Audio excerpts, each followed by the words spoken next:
I wish I got in straight away. If you're not ready for it, don't do it. Basically, it's just as simple as that. It's expensive. This is serious. Is it too late to apply to medicine? Shouldn't let your age stop you from studying medicine. But until I got into medicine and I experienced it, I was like, a lot of people are obviously scared to take that bold step. It's a lot. It's a lot.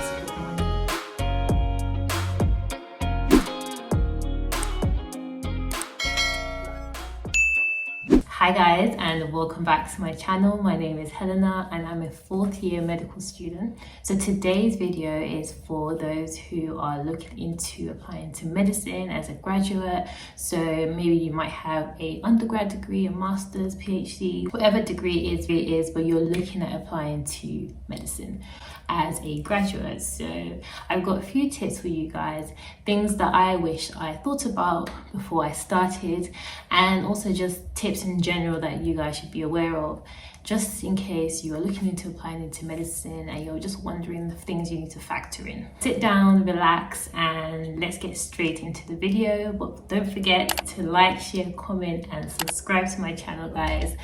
And yeah, before I start, it'll make sense if I gave a quick background history of myself. Only if you're new to my channel, maybe you just come across this video and you don't really know who I am. So like I said, I'm Helena, I'm a fourth year medical student, and my medical school journey started a long time ago, basically. So it started from, let's say, 2014, when I actually decided I wanted to do medicine. However, tried to apply for medicine but didn't get in. But I applied for biomedical science as well. So I did biomedical science instead for 3 years. So it's from 2014 to 2017. I did biomedical science and then graduated in 2017. So when I graduated, I had a gap year and applied for medicine again. So I had the 4-year graduate entry medicine and the 5-year medicine. In that time, so between 2017 and 2018, I was working. So I had a job working in a lab, a histopathology lab.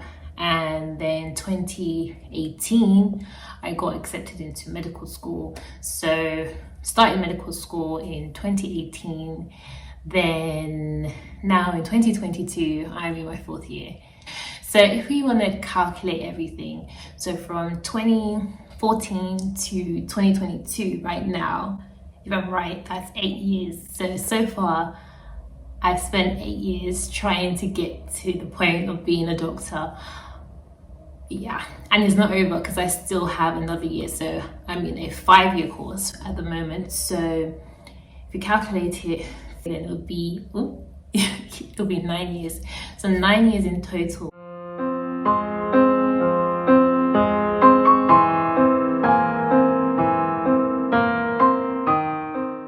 So the reason why I'm stating all this is that the medical school journey as a graduate is not a quick journey. It takes a long time to get to that point, and it requires a lot of patience, motivation, determination, hard work, a lot basically. Before you apply, make sure it's something you really want to do, because you really don't want to be spending years or investing a lot of time into something and not like it at the end of the day. And sometimes before med school, you might not really know if you would end up liking it or not. What I mean is, do your research well enough to find out, how the course is like, subjects you would be doing, things you're interested in. Do you like working with patients? Do you like communicating with patients? Just try and, find out your interest beforehand, before going into medicine. Talk to people as well about medicines. I find medics who are doing the course, so they can give you a, reality of life as a medical student and life, even doctors, just to figure out life as a doctor. I'm guessing if you speak to a lot of doctors, they will tell you how medicine is like, and obviously a very good course, but it takes a lot out of you as well. So before I started medicine, I did ask a few medical students. I spoke to a lot of people. I did work experience, so I had an idea of, you know, how it might be like. But I tell you, when you are a medical student and you're really in it can be a little bit different as well. But that is definitely something I'd say and advise people who are, to be fair, this is even not even just graduates, even people who are straight from college, A-levels. That's another advice, you know, make sure you do your research before you apply to do medicine. However, even though I said medicine is a very long course, I actually got a question one time from someone asking me, is it too late to apply to medicine? I can't remember how old they were. I think they were in the late 20s, and they asked me if it's too late for them to apply to medicine. There's no limit to the age. Like, medicine doesn't have a limit. You might have to be 17 or 18, I think at least 18 minimum, to apply to medicine in the UK. You're never too old to apply to medicine, really, as long as you're competent enough to do it. You've met the entry requirements, your grades are fine, interviews are okay. Then they were worried about by the time they finished, they would get into their 30s. And the honest answer is, it really depends on what you want to do in life, really. I saw this video and it basically kind of relates to this as well. A lot of people are obviously scared to take that bold step sometimes of like doing a degree at a later stage. So there was this video and it was saying about you being 28 and scared to do a degree that's 4 years or 5 years, because you're worried about by the time you finish, let's say for example, if you're 28 and you did a 4-year degree, you'd be like 32. And I guess it makes sense why some people might be scared. It depends on what you want in life, maybe your goals, if you want to achieve other things for that age, for example. Or some people might want to have like a family, children, start factoring all those things. It really depends on what you want, really. But in terms of age shouldn't stop you from doing medicine. And obviously there's things that make logical sense. For example, you might have, if you have children already, you've got a family, you might need to factor them in, or well, not even you might need to, you need to factor them in. You're making a decision whether you want to do medicine or not. But what I'm trying to say is, shouldn't let your age stop you from studying medicine, basically.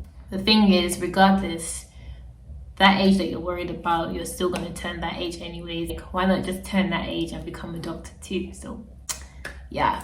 The next thing I want to talk about, and this is a topic I dislike talking about, because this topic in medicine is just painful. So the next thing you need to factor in is finance.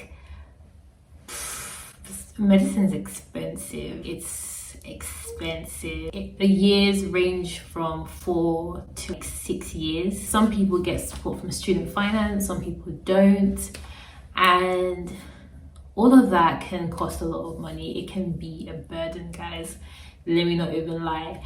And I'm grateful enough to have parents who can actually support me, but I was thinking, if I didn't, I don't even know if I'll be able to do medicine. It's a lot of money, guys.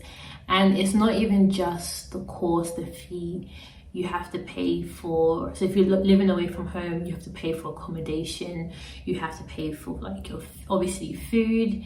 Then you need to factor in transport. If your placement was far away, you need to factor that in, how you're going to get there. Not all universities who will support you with placement, accommodation. You factor all of this, it's a lot of money. For example, I had a year before I started medicine, and during that year I was actually able to save a lot of money, but that money was obviously not enough. And sometimes some people end up doing jobs. Well, if I'm honest with you, you can really work maybe in your first and second year, but then the rest of that, it's actually hard to work whilst you're doing your degree, unless you'd work during the holidays. Sometimes I work during the summer, Easter, Christmas holidays.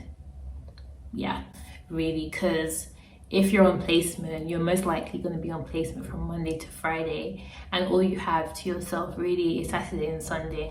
And Saturday and Sunday, you're most likely trying to catch up with work from the rest of the week, and it goes on and on and on and on. So Yeah, some people do have jobs like retail, or if you've got a degree, like whatever your degree was before, you can work in that field. Some people work as a HCA. Like there's so many jobs you can do on the side, but you do need to remember that you can't put your job over your degree, because you actually want to do well, you want to pass. I know sometimes some people decide to take maybe a gap year in between, or take some time out where they can actually work and save some money, because that's how expensive it can be as a graduate. These are like factors that you should think about. However, some people just wing it really. They just take 1 year at a time. So start the degree, and each year they just figure out a way, you know, to support themselves. But basically everyone has different ways. Some people have support from family, friends. You rarely hear about scholarships. Family, friends, student finance, yeah, or working really. Those are the main things people use to like get through medical school. So yeah, leading on to things you should factor: location of your medical school, how far away is it maybe from home, what kind of style of teaching do they have, is it PBLs, CVLs, just little things like that. Placement, do you get like patient contact from the first year, or do you get it later on in the degree? In terms of location of the medical school, this could also be related to your finance too, because you find out some medical schools might be expensive than the other in terms of like location wise, or how much you spend on a daily basis or a weekly basis. So those are another thing that you should factor in as well. Also as well, rent can differ from what location you are. So that's another thing you need to factor. Applying to medicine as a graduate, I have no regrets really. Obviously it would be nice to, you know, go straight into medicine, and I would have actually finished a degree by now. But I have no regrets, and I feel like everything happens for a reason really. And the way it's happening, I think it's okay for me really. I'm grateful to even be in this course. All in all, life as a graduate actually not as bad as people might say it is. Regardless if you're a graduate or not, obviously you pick up skills in your previous degree. So for example, you learn how to do essays, dissertations, your study style, like you might have figured that out before, so you might be at a advantage. But I think regardless if you're a graduate or not, it doesn't mean you're a graduate puts you ahead of everyone really. That's not actually always the case. You do have obviously experience, and that's a plus side. But like your mindset might be a bit different as well, because you've gone through the whole, you know, university experience really, and obviously this is another whole experience. I feel like sometimes for me personally, it was very different going into my biomedical science degree as an 18-year-old compared to now doing medicine. It's quite different. Obviously you're more, as they say, a mature student, but I don't feel like it takes away your experience still applying into graduate medic. Because I want to touch on, so if you are waiting to apply to medicine as a graduate, the phase where you're waiting to get into medicine, I'd say that don't put your life on hold. Still continue doing the things you want to do. Make sure you get as much experience in that time frame really, whether it's experience from your current career or what you studied, or experience that will help you in terms of your medicine application. Use that time wisely, and yeah, just don't put your life on hold really. Some people apply to medicine several times. It doesn't always work out the first time. People try once, twice, or even 3 times. Sadly, you can only apply to medicine once a year, so you can imagine how many years will go by if you don't continue other things you want to achieve just because you want to get into medicine. I never thought I never experienced like imposter syndrome until I got into medicine, and it's so crazy. I see people on YouTube talk about imposter syndrome. It's just used to be, but until I got into medicine and I experienced it, I was like, this is serious. So yeah, imposter syndrome is real, and you need to be strong. You need to be able to believe in yourself and have faith, be determined, knowing that this is what you want and you're working hard to get to that point, because imposter syndrome is real, and if it gets to you, it can be difficult. But that's something I feel like a lot of medics are working on, dealing with imposter syndrome. And this is why it's good to have a strong network of friends, people you can study with, people who can help you in medical school, whether it's lecturers, tutors, doctors, other medics. But the crazy thing is, even the most intelligent people go through imposter syndrome.